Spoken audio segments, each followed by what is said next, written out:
Ја знаеме како наставничка со позитивен дух и став, секогаш насмејана и подготвена да им се најде на децата и колегите. Сега, по 40 години во образование, наставничката Сонја Појразовска е пензионерка. Ова е првиот 5 октомври после долги децении што го минува дома.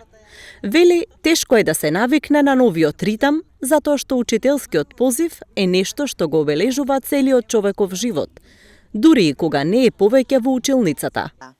Јас денес сум малку повеќе возбудена, благодарејќи што го живеам денот на светскиот празник на наставникот, на учителот.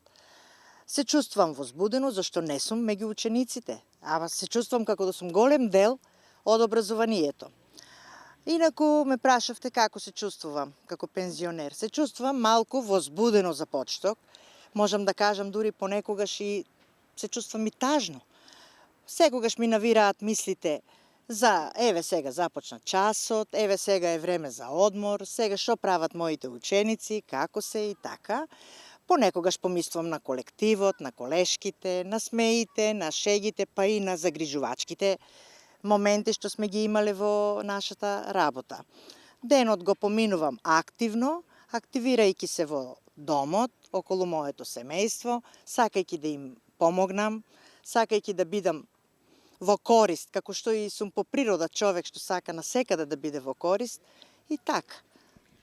Учителската професија е една од најблагородните, вели Појразовска. Учењето е само една од задачите на учителот. Тој треба и да воспитува и да биде поддршка во развојот на детето. Сите мои 40 работни години сум ги работела со голем труд, со голема љубов, почит и разбирање и кон родителите, и со децата сум имала. Значи, секогаш сум била горда на моето занимање, на мојата работа. Знам дека наставникот е светлина во патот на децата. Знам дека наставникот го покажува правиот пат. Но не сме само во да образуваме, туку ние и треба да воспитуваме. Во нашата работа, поготово јас лично за мене ќе кажам, се трудев секогаш, ама за секаде и насекаде да пристапам со одговорност, со целосна одговорност, со грижа и со сваќања на сето тоа што ми го пружаше секојдневниот живот во активната работа во училиштето. За младите колеги има само добри зборови. Им порачува да и се посветат на професијата и со љубов да влегуваат во училницата.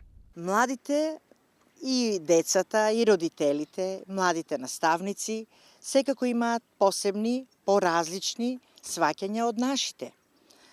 Но не значи дека ако ние сме повозрасни и дека еве 40 години сум поминала на работа, не значи дека не сум и немам право да ги посоветувам. Мислам дека во целост можам да ги посоветувам сите млади наставници што се сега на работа или пак што ќе настапат во училниците меѓу децата. Сакам да ги посоветувам да бидат стрпливи, да бидат достојни во тоа што го работат, да бидат трпеливи во работата, да исчекуваат од децата одговори, да им помагаат при одговарањето, да соработуваат со родителите, секогаш да им постои триаголникот родител, наставник, ученик, секогаш да бидат отворени, а и да бидат искрени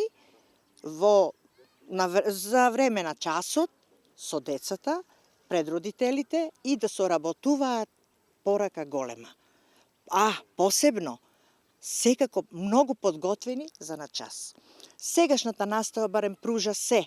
Можат и преку интернет, можеме да бидеме богати, збогатени и нешто ако не го знаеш, во секунда да се дознае, да побараат, да се потрудат. Сето тоа да им го однесат на децата во главите и на тој начин да им остане во сеќавање тоа. Многу е лесно да се научи. Да се научи е лесно. Ќе се повтори еднаш, два пати, три пати. И така младите наставници би требало да работат во иднина со дечињата. 5 октомври е прогласен за Светски ден на учителите во 1994 година. Во знак на сеќавање на 5 октомври 1966 година, кога е усвоена препораката на Меѓународната организација на трудот, МОТ и на УНЕСКО во врска со статусот на учителите и наставниците.